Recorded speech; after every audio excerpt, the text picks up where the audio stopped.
Hi, ನಾನು ಪ್ರಮೋ from ಟೆಕ್ಲೈಟ್ ಇನ್ ಕನ್ನಡ. ನಾನು ಇವತ್ತಿನ ವೀಡಿಯೋದಲ್ಲಿ ಏನು ತಿಳ್ಸ್ಕೊಡ್ತಾ ಇದ್ದೀನಿ ಅಂತಂದರೆ, ಈ ರೀತಿಯಾಗಿ ನಿಮ್ಮ ಒಂದು ಫೋನಲ್ಲಿ ಯಾವ ರೀತಿಯಾಗಿ ಎಡಿಟ್ ಮಾಡ್ಬೋದು ಅನ್ನೋದ್ರ ಬಗ್ಗೆ ಈ ವಿಡಿಯೋದಲ್ಲಿ ಕಂಪ್ಲೀಟ್ ಆಗಿ ತಿಳ್ಸ್ಕೊಡ್ತೀನಿ. ಅದಕ್ಕೂ ಮುಂಚೆ ನೀವು ನಮ್ಮ ಟೆಕ್ಲೈಟ್ ಇನ್ ಕನ್ನಡ ಯೂಟ್ಯೂಬ್ ಚಾನಲ್ಗೆ ಸಬ್ಸ್ಕ್ರೈಬ್ ಆಗಿಲ್ಲ ಅಂದರೆ ಈ ಕೂಡಲೇ ಸಬ್ಸ್ಕ್ರೈಬ್ ಆಗಿ ಮತ್ತು ಪಕ್ಕದಲ್ಲಿರೋ ಬೆಲ್ ಐಕಾನ್ ಕ್ಲಿಕ್ ಮಾಡಿ. ಓಕೆ ಫ್ರೆಂಡ್ಸ್, ಮೊದಲಿಗೆ ನಿಮ್ಮ ಒಂದು ಕೈನ್ ಮಾಸ್ಟರ್ ಅಪ್ಲಿಕೇಶನ್ ಓಪನ್ ಮಾಡಿಕೊಂಡು ಇಲ್ಲಿ ಪ್ಲಸ್ ಐಕನ್ ಏನು ಕಾಣ್ತಿದೆ, ಈ ಪ್ಲಸ್ ಐಕನ್ ಮೇಲೆ ಕ್ಲಿಕ್ ಮಾಡಿ. 9:16 ರೇಷನ್ನ ಸೆಲೆಕ್ಟ್ ಮಾಡಿಕೊಂಡು ನಿಮ್ಮ ಒಂದು ವೀಡಿಯೋನ ಇಂಪೋರ್ಟ್ ಮಾಡ್ಕೊಳ್ಳಿ. ನಿಮ್ಮ ವೀಡಿಯೋನ ಯಾವ ರೀತಿಯಾಗಿ ರೆಕಾರ್ಡ್ ಮಾಡ್ಕೋಬೇಕು ಅಂತಂದರೆ, ಮಾವಿನ ಮರಕ್ಕೆ ಕಲ್ಲು ಹೊಡಿತಾ ಇರೋ ಥರ ಒಂದು ವೀಡಿಯೋನ ರೆಕಾರ್ಡ್ ಮಾಡಿ ಇಟ್ಕೊಂಡಿರಿ. ನೆಕ್ಸ್ಟ್ ಆ ವೀಡಿಯೋನ ಇಂಪೋರ್ಟ್ ಮಾಡ್ಕೊಳ್ಳಿ. ಓಕೆ, ನೆಕ್ಸ್ಟ್ ಈ ವಿಡಿಯೋ ಲೆಂತ್ ಚಿಕ್ತಿದೆ, ಅದನ್ನು ಸ್ವಲ್ಪ ಲೆಂತ್ ಜಾಸ್ತಿ ಮಾಡಬೇಕು. ಯಾವ ರೀತಿಯಾಗಿ ಮಾಡೋದು ಅಂತಂದರೆ, ಈಗ ನೀವು ಮಾವಿನ ಮರಕ್ಕೆ ಕಲ್ಲು ಹೊಡಿತಾ ಇರೋ ಒಂದು ಪೊಸಿಷನ್ಗೆ ವೀಡಿಯೋನ ಕರೆಕ್ಟಾಗಿ ಸೆಟ್ ಮಾಡ್ಕೊಳ್ಳಿ. ಈ ರೀತಿಯಾಗಿ ಸ್ವಲ್ಪ ಹಿಂದೆ ಮುಂದೆ ಡ್ರ್ಯಾಗ್ ಮಾಡಿ ಸೆಲೆಕ್ಟ್ ಮಾಡಿಕೊಂಡು ನೆಕ್ಸ್ಟು ಸೀಸರ್ ಮೇಲೆ ಕ್ಲಿಕ್ ಮಾಡಿಕೊಂಡು ಸ್ಪ್ಲಿಟೆಡ್ ಪ್ಲೇ ಹೆಡ್ ಅಂತ ಏನಿದೆ ಅದ್ರ ಮೇಲೆ ಕ್ಲಿಕ್ ಮಾಡಿಕೊಂಡ್ರೆ ನಿಮ್ಮ ಒಂದು ವೀಡಿಯೋ 2 ಪಾರ್ಟಾಗಿ ಕನ್ವರ್ಟ್ ಆಗುತ್ತೆ. ನೆಕ್ಸ್ಟ್ ಇಲ್ಲಿ ಸೆಕೆಂಡ್ ಪಾರ್ಟ್ ಏನಿದೆ ಆ ವಿಡಿಯೋ ಲೆಂತನ್ನು ಸ್ವಲ್ಪ ಸ್ಪೀಡನ್ನು ಕಮ್ಮಿ ಮಾಡಿ, ಆವಾಗ ನಿಮ್ಮ ಒಂದು ವೀಡಿಯೋ ಲೆಂತು ಜಾಸ್ತಿ ಆಗುತ್ತೆ. ಈ ರೀತಿಯಾಗಿ ವಿಡಿಯೋ ಲೆಂತನ್ನು ಸ್ವಲ್ಪ ಜಾಸ್ತಿ ಮಾಡ್ಕೋಬೋದು. ನೆಕ್ಸ್ಟ್ ಈ ಫಸ್ಟ್ ಪಾರ್ಟ್ ಏನಿದೆ ಇದನ್ನು ಸ್ವಲ್ಪ ವೀಡಿಯೋನ ಲೆಂತ್ ಮಾಡ್ಕೊಳ್ಳಿ ಬೇಕಿದ್ದರೆ, ಯಾಕಂತಂದರೆ ಲೆಂತು ಸ್ವಲ್ಪ ಜಾಸ್ತಿ ಇರಬೇಕು. ಓಕೆ, ನೆಕ್ಸ್ಟು ಇದರ ಎಫೆಕ್ಟ್ ಏನಿದೆ ಅದೇ ಮಾವಿನಕಾಯಿ ಬೀಳೋ ಥರದ ಎಫೆಕ್ಟು, ಅದು ಡಿಸ್ಕ್ರಿಪ್ಷನಲ್ಲಿ ಹಾಕಿರ್ತೀನಿ ಲಿಂಕು, ಅದನ್ನು ಅಲ್ಲಿಂದ ಹೋಗಿ ಡೌನ್ಲೋಡ್ ಮಾಡ್ಕೊಳ್ಳಿ. ನೆಕ್ಸ್ಟು ಆ ಒಂದು ವೀಡಿಯೋನ ಇಲ್ಲಿಗೆ ಇಂಪೋರ್ಟ್ ಮಾಡ್ಕೊಳ್ಳಿ. ಅಲ್ಲಿ ಲೇಯರ್ ಮೇಲೆ ಕ್ಲಿಕ್ ಮಾಡಿಕೊಂಡ್ರೆ ಈ ರೀತಿಯಾಗಿ ಮೀಡಿಯಾ ಓಪನ್ ಆಗುತ್ತೆ. ಈ ಮೀಡಿಯಾದಲ್ಲಿ ನಿಮ್ಮ ಒಂದು ಡೌನ್ಲೋಡ್ ಆಗಿರ್ತಕ್ಕಂಥ ಒಂದು ಎಫೆಕ್ಟ್ ಏನಿದೆ ಅದನ್ನು ಸೆಟ್ ಮಾಡ್ಕೊಳ್ಳಿ. ನೆಕ್ಸ್ಟ್ ಇದನ್ನು ಸ್ಕ್ರೀನ್ಗೆ ಕರೆಕ್ಟಾಗಿ ಸೆಟ್ ಮಾಡಿ, ಅಂದರೆ ಮೇಲಿರೋ ಥರ ಸೆಟ್ ಮಾಡ್ಕೊಂಡು ಇಲ್ಲಿ ಕ್ರೋಮಾ ಕೀ ಆಪ್ಷನ್ ಮೇಲೆ ಕ್ಲಿಕ್ ಮಾಡ್ಕೊಂಡು ಎನೇಬಲ್ ಮಾಡಿದ್ರೆ ಅಲ್ಲಿ ಬ್ಲೂ ಏನೇನಿರುತ್ತೆ ಅದೆಲ್ಲ ಕ್ಲಿಯರ್ ಆಗುತ್ತೆ, ನಿಮ್ಮ ಒಂದು ಕಂಟೆಂಟ್ ಮಾತ್ರ ಉಳ್ಕೊಳ್ಳುತ್ತೆ. ಓಕೆ, ನೋಡ್ತಿರ್ಬೋದು ಈ ರೀತಿಯಾಗಿ ಕಾಣಿಸುತ್ತೆ.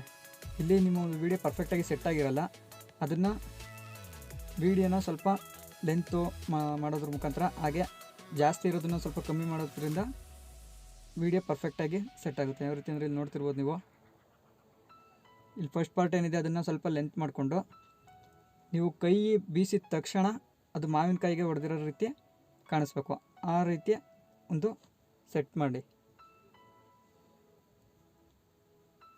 ಸ್ವಲ್ಪ ಎಫೆಕ್ಟ್ ಮುಂದೆ ಹೋಗಿದೆ, ಕೈ ಫಸ್ಟೇ ಬರ್ತಿದೆ, ಅದರಿಂದ ಇನ್ನೂ ಸ್ವಲ್ಪ ಸ್ಲೋ ಮಾಡಿ. ಅದನ್ನು ಫಸ್ಟ್ ಪಾರ್ಟ್ ಏನಿದೆ ಅದನ್ನು ವೀಡಿಯೋನ ಸ್ವಲ್ಪ ಸ್ಲೋ ಮಾಡಿದ್ರೆ ವೀಡಿಯೋ ಲೆಂತ್ ಆಗುತ್ತೆ,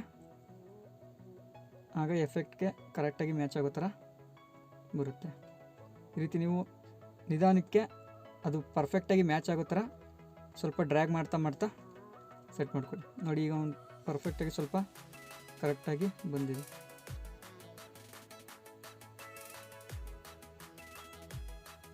ನೆಕ್ಸ್ಟು ಈ ಪಾರ್ಟ್ ಏನಿದೆ ಇದನ್ನು ಟ್ರಿಮ್ ಟು ರೈಟ್ ಮಾಡಿ.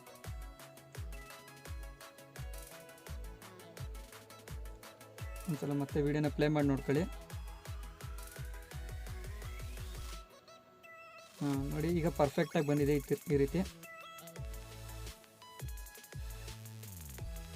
ಮತ್ತೆ ಒಂದು ಸ್ವಲ್ಪ ರಿವೈಂಡ್ ಮಾಡಿಕೊಂಡು ಪರ್ಫೆಕ್ಟಾಗಿ ನೋಡ್ತೀನಿ. ನೆಕ್ಸ್ಟ್ ಇಲ್ಲಿ ಮಾವಿನಕಾಯಿಗೆ ಏಟು ಬೀಳ್ತಿದ್ದಂಗೆ ನಿಮ್ಮ ಒಂದು ವೀಡಿಯೋ ಬ್ಯಾಕ್ಗ್ರೌಂಡ್ ಏನಿದೆ ಅದು ಬ್ಲರ್ ಆಗಬೇಕು. ಅದು ಯಾವ ರೀತಿ ಮಾಡೋದು ಅಂತಂದರೆ, ಇಲ್ಲಿ ಲೇಯರ್ ಮೇಲೆ ಕ್ಲಿಕ್ ಮಾಡಿಕೊಂಡು ಎಫೆಕ್ಟ್ ಮೇಲೆ ಕ್ಲಿಕ್ ಮಾಡಿಕೊಂಡು ಇಲ್ಲಿ ಗಾಜಿನ ಬ್ಲರ್ ಅಂತ ಏನಿದೆ ಇದನ್ನು ಕ್ಲಿಕ್ ಮಾಡಿಕೊಂಡು ಈ ಸೈಜನ್ನು ಸ್ವಲ್ಪ ಫುಲ್ಲು ಸ್ಕ್ರೀನ್ ತುಂಬ ಬರೋ ಥರ ಸೈಜನ್ನು ಜಾಸ್ತಿ ಮಾಡಿ.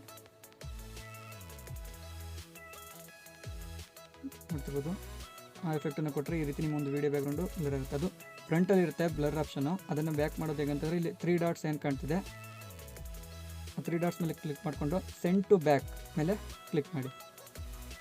ಓಕೆ, ಈ ರೀತಿ ಕ್ಲಿಕ್ ಮಾಡಿದ್ರೆ ಆ ಮಾವಿನಕಾಯಿದು ಏನಿದೆ ಆ ಎಫೆಕ್ಟು ಫ್ರಂಟಲ್ಲಿರುತ್ತೆ, ನಿಮ್ಮ ಒಂದು ಬ್ಲರ್ ಎಫೆಕ್ಟು ನಿಮ್ಮ ವೀಡಿಯೋ ಮೇಲೆ ಬಂದಿರುತ್ತೆ. ಇಲ್ಲಿ ನೋಡ್ತಿರ್ಬೋದು ಈ ರೀತಿ ಬರುತ್ತೆ. ನೆಕ್ಸ್ಟ್ ಇದು ಇನ್ನು ಆಪ್ಷನ್ ಯಾವ ಥರ ಮಾಡಿ ಅಂದರೆ, ಫೇಡ್ ಅಂತ ಏನಿದೆ ಅದ್ರ ಮೇಲೆ ಕ್ಲಿಕ್ ಮಾಡಿಕೊಂಡು ಈ ಟೈಮನ್ನು ಸ್ವಲ್ಪ ಜಾಸ್ತಿ ಇಡಿ, ಕಮ್ಮಿ ಇಟ್ಟರೆ ಬೇಗ ಹೊರಟೋಗುತ್ತೆ. ಫೇಡನ್ನು ಸ್ವಲ್ಪ ಜಾಸ್ತಿ ಇಟ್ಟರೆ ಬ್ಲರ್ ಎಫೆಕ್ಟು ನಿಧಾನಕ್ಕೆ ಕವರ್ ಆಗುತ್ತೆ.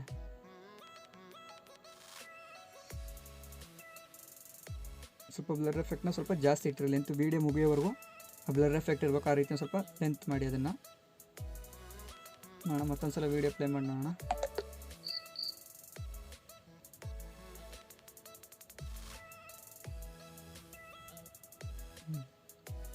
ಈ ರೀತಿಯಾಗಿ ಬ್ಲರ್ ಎಫೆಕ್ಟ್ನ ಕೊಟ್ಟರೆ ನಿಮ್ಮ ಒಂದು ವೀಡಿಯೋ ಕಂಪ್ಲೀಟಾಗಿ ಎಡಿಟ್ ಆಗುತ್ತೆ. ನೆಕ್ಸ್ಟ್ ನಿಮ್ಮೊಂದು ವೀಡಿಯೋ ಬ್ಯಾಕ್ಗ್ರೌಂಡ್ ಏನಾದ್ರು ಸೌಂಡ್ ನಾಯ್ಸ್ ಇದ್ದರೆ ಅದನ್ನು ಕ್ಲಿಯರ್ ಮಾಡಿ, ಆ ಸೌಂಡನ್ನು ಮಾತ್ರ ಇಟ್ಕೊಳ್ಳಿ.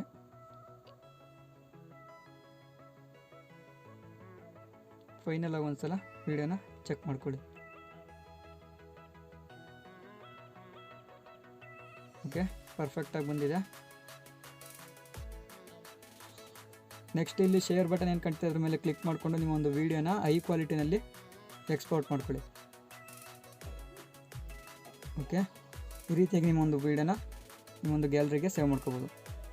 ಓಕೆ ಫ್ರೆಂಡ್ಸ್, ಈ ವಿಡಿಯೋ ನಿಮಗೆ ಇಷ್ಟ ಆಗಿರೋ ದಯವಿಟ್ಟು ಈ ವಿಡಿಯೋ ಒಂದು ಲೈಕ್ ಮಾಡಿ, ಹಾಗೆ ಶೇರ್ ಮಾಡಿ, ಹಾಗೆ ನಮ್ಮ ಚಾನಲ್ಗೆ ಇನ್ನೂ ನೀವು ಸಬ್ಸ್ಕ್ರೈಬ್ ಆಗಿಲ್ಲ ಅಂದರೆ ಈ ಕೂಡಲೇ ಸಬ್ಸ್ಕ್ರೈಬ್ ಆಗಿ ಮತ್ತು ಪಕ್ಕದಲ್ಲಿರೋ ಬೆಲ್ ಐಕಾನ್ ಕ್ಲಿಕ್ ಮಾಡಿ.